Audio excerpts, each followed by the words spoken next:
हज़रत आयशा रज़ियल्लाहु तआला अन्हा फरमाती हैं कि मैं फ़ख्र नहीं करती बल्कि बतौर वाक़या कहती हूँ कि अल्लाह ने दुनिया में 9 बातें ऐसी सिर्फ़ मुझको अता की हैं जो मेरे सिवा किसी को नहीं मिली।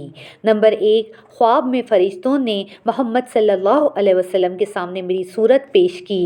नंबर 2, जब मैं 7 बरस की थी तो आप सल्लल्लाहु अलैहि वसल्लम ने मुझसे निकाह किया। नंबर 3, जब मेरी उम्र 9 बरस की हुई तो मेरी रुखसती हुई। नंबर 4, मेरे सिवा कोई कंवारी बीवी आप सल्लल्लाहु अलैहि वसल्लम की खिदमत में न थी।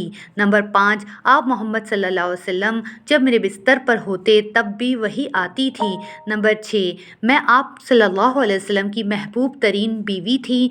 नंबर 7, मेरी शान में कुरान की आयतें उतरी। नंबर 8, मैंने जिब्राहील को अपनी आँखों से देखा। नंबर 9, आप मोहम्मद सल्लल्लाहु अलैहि वसल्लम ने मेरी गोद में सर रखे हुए वफ़ात पाई।